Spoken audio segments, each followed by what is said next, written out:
podcast Nasi Ngejudge. Jadi hari ini kita akan membahas tentang seorang remaja 14 tahun yang jatuh cinta sama AI chatbot ya. Iya, betul sekali.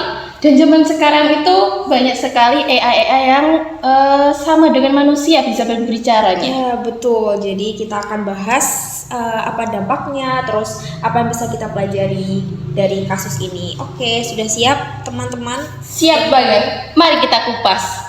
Cause it's about to go.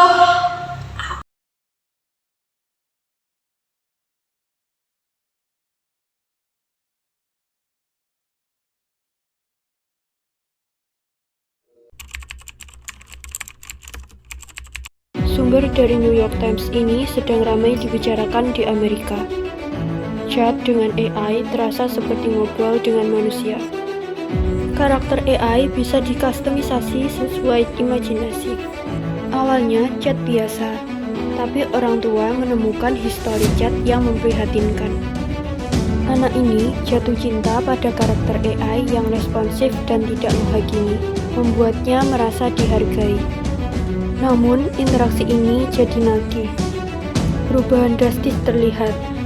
Anak lebih suka mengurung diri di kamar, nilai sekolahnya anjlok, dan komunikasi dengan keluarga menurun. Tragisnya, adiknya menyaksikan semua ini.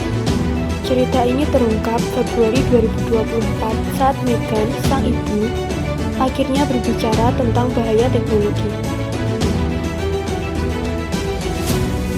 Dari bahaya teknologi ini, membuat anaknya mengakhiri hidupnya sendiri dengan menggunakan pistol. Anaknya tersebut bernama Sewell Setzer.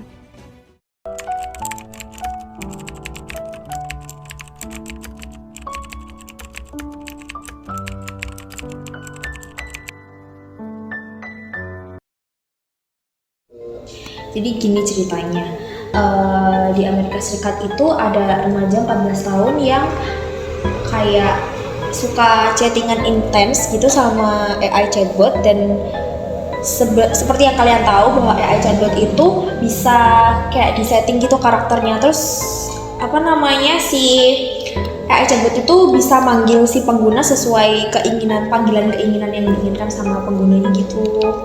Wah, itu sangat interaksi yang sangat personal sih. Apalagi AI sekarang tuh terasa seperti teman sejati. Tapi ini bisa jadi bahaya sih kalau si anak udah mulai mengurung diri, terus nilai-nilainya mulai turun, terus kehilangan minat berinteraksi dengan keluarganya. Pokoknya jadi individual gitu. Dan chat terakhir antara si pengguna sama si AI chatbotnya itu mengindikasikan bahwa si pengguna ini akan melakukan something yang tragis gitu. Sangat menyedihkan sekali. Saya rasa kombinasi ini sangat terlalu canggih untuk dunia saat ini. Ya, apalagi teknologi itu ada kayak mata pedang gitu, dua, ada yang sisi positif, bisa juga negatif. Jadi kita sebagai pengguna itu harus bijak-bijak, baik-baik menggunakan teknologi, guys. Ingat ya. Itu. Penasaran deh, menurut kamu apa sih yang bikin dia lebih suka untuk ngobrol sama AI daripada sama keluarga atau sama temen gitu? Aku pikir nih AI itu tidak hanya untuk hal-hal positif aja sih. Ternyata membawa konflik-konflik yang bisa berakibat kepada manusia lain. Iya juga sih, tapi menurut aku kan kalau bicara sama orang tuh kan lebih enak ya, kayak kita punya perbedaan pendapat, kita bisa brainstorming kayak gitu-gitu. Kenapa ya dia tetap milih ngobrol sama mereka? Benar. Sorry.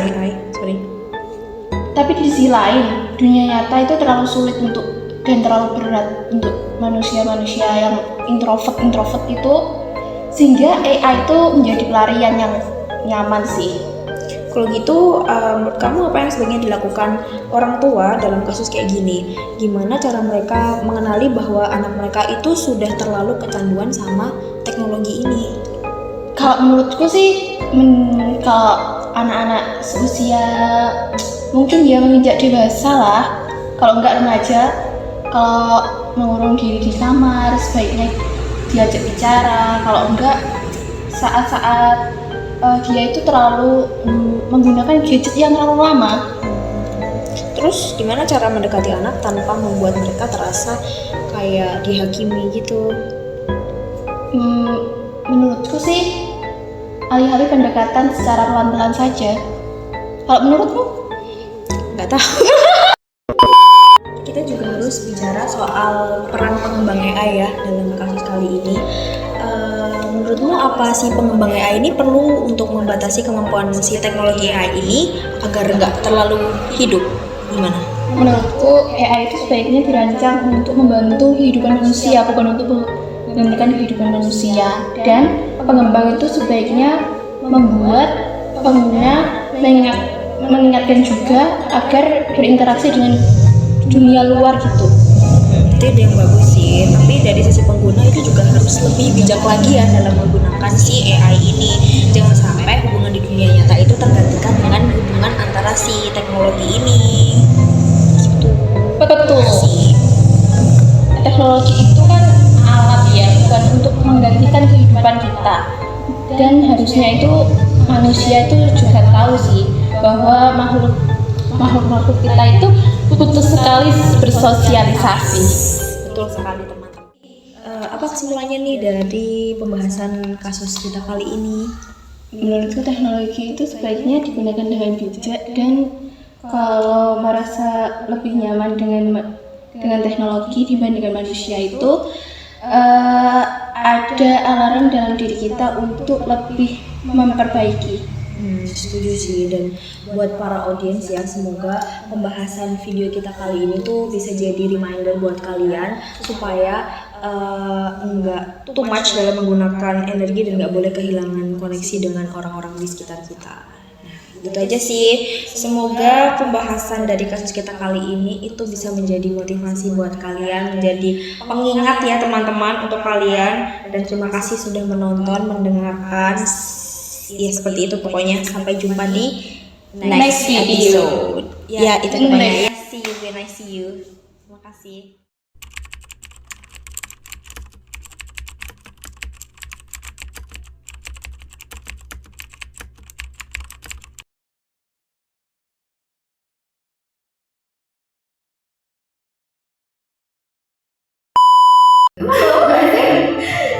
Piye? Itu kan dekat iso gak sih? Tenek. Tapi lah aku kadang ngomong ini Berani ae. Tak sopining ayon. gitu.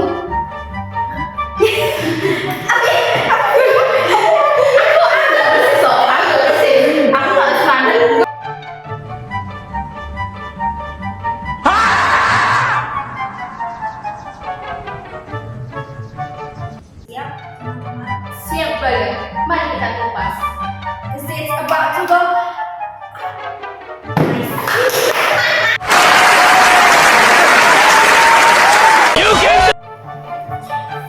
Jadi apa kesimpulan dari kasus yang kita bahas kali ini? Oke, menurutku sih teknologi itu sebaiknya sekat. 2,000 years later. 1 hour later. 2 hours later. 3 hours later. A few moments later. Just then later. End of flashback. Jadi, wih, speakernya ulang.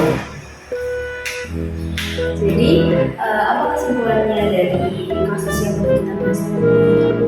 Menurutku sih kalau teknologi sekarang itu kalau digunakan secara bijak saja. Kalau sudah menurutnya diri seseorang itu nyaman, sebaiknya mulai dihindari. Kok mulai dihindari? Sebaiknya mulai dikurangi dan menjaga jarak. Hei, kok menjaga jarak sih? Ya.